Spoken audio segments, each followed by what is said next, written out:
বিহাৰত এনডিএৰ জয়ৰ আঁৰত আছিল মুখ্যমন্ত্ৰী নীতিশ কুমাৰৰ এখন বিশেষ আঁচনি মুখ্যমন্ত্ৰীৰ মহিলাৰ ৰোজগাৰ আঁচনি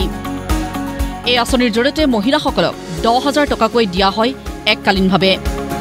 যদি সেই ধনৰাশিৰে মহিলাসকলে স্বাৱলম্বন হোৱাৰ পথত অগ্ৰসৰ হয় তেন্তে পৰৱৰ্তী সময়ত পাব দুগুণ ৰাজসাহাৰ্য পিছে এনডিএৰ বিহাৰ জয়ৰ আঁৰৰ এই বিশেষ আঁচনিখনৰ আৰ্হি আছিল অসমৰ মহিলা উদ্যমিতা আঁচনিৰ আৰ্হিত বিহাৰত মহিলা ৰোজগাৰ যোজনা এই দাবী অসমৰ মুখ্যমন্ত্ৰী হিমন্ত বিশ্ব শৰ্মাৰ এই আঁচনিখন অসমৰ পৰা বিহাৰত লৈ যোৱা হৈছিল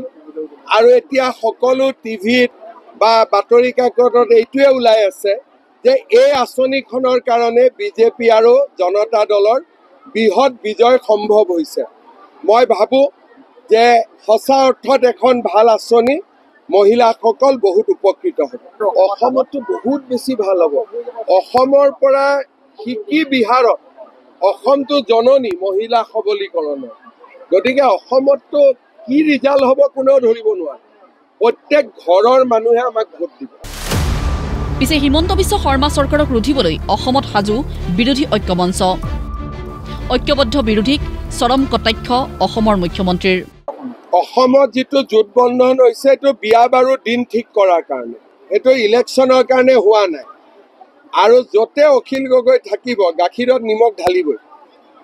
সেইকাৰণে এইটো জোটবন্ধন লৈ আমি চিন্তা কৰিব নালাগে এইটো এক্সিডেন্ট হ'বই কনফাৰ্ম বিৰোধী গ্ৰাউণ্ডত নাই নহয় বিৰোধী আছে হোটেল লিলিত আৰু আমি আছো মানুহৰ মাজত মই এতিয়া ইয়াত আহিছো কালিও মই মানুহৰ মাজত পৰখিও মানুহৰ মাজত এমএলএ বিলাক গাঁৱতে থাকে তেওঁলোক আছে হোটেল লিলিত আৰু আমি আছো মানুহৰ মাজত এইকাৰণে মানুহৰ কথাটো আমি ভালকৈ বুজি পাওঁ কেৱল অসমৰ বিৰোধীয়ে নহয় ৰাহুল গান্ধীকো আক্ৰমণৰ লক্ষ্য কৰি ললে ডক্টৰ হিমন্ত বিশ্ব শৰ্মাই ৰাহুল গান্ধী যতে যাব তাতে বিজেপি ইলেকশ্যন জিকিব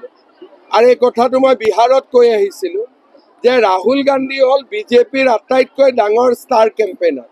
যদি ৰাহুল গান্ধী আহি যায় বিজেপি জিকাটো পাক্কা হৈ যায় মুখ্যমন্ত্ৰীৰ সমান্তৰালভাৱে অসমৰ বিৰোধীক আক্ৰমণৰ লক্ষ্য কৰি ললে কেন্দ্ৰীয় মন্ত্ৰী পবিত্ৰ মাৰ্ঘেৰিটাই মূলতঃ তিনি গগৈক কটাক্ষ কৰি পবিত্ৰ মাৰ্ঘেৰিটাৰ বাক্যবান বিহাৰৰ দৰে অসমতো চেঙেলীয়া লৰাক শাসনভাৰ নিদিয়ে সচেতন ৰাইজে বিহাৰত যিদৰে চেঙেলীয়া লৰাৰ হাতত শাসনভাৰ নিদিলে তাৰ ৰাইজে অসমতো তেনেকৈ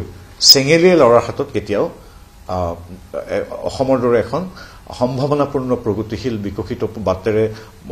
বাট বোলা ৰাজ্যৰ শাসনভাৰ কেতিয়াও দি নিদিয়ে নিজৰ সমষ্টিটো আজি অখিল গগৈ একো কৰিব পৰা নাই কলিয়াবৰত গৌৰৱ গগৈ 10 বছৰ আছিল কিবা এটা কাম দেখাই দিয়কচোন যে মই এইটো কামটো কৰিলো এতিয়া তেখেত যোৰহাট লোকসভাৰ তিনিজন নেতাৰ কথা কৈছো যোৰহাট লোকসভাৰ তেখেত সাংসদ যোৰহাট লোকসভাত তেওঁতো 2 মাহৰ মূৰত এদিন যায়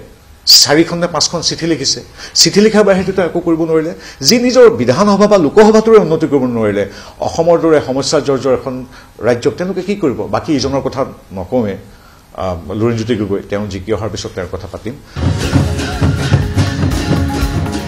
বিহাৰ ফলাফলৰ অসম এফেক্ট মুখ্যমন্ত্ৰী কেন্দ্ৰীয় মন্ত্ৰীৰ বাক্যবানৰ সমান্তৰালকৈ ৰাজপথত নেতাকৰ্মীৰ আনন্দ উল্লাস 4 মাহৰ পিছত অসমতো নিৰ্বাচন স্বাভাৱিকতেই এতিয়াৰে পৰা জোৰদাৰ হ'ব ভোটযুদ্ধৰ বতাহ ব্যুৰ ৰিপৰ্ট প্ৰতিদিন টাইম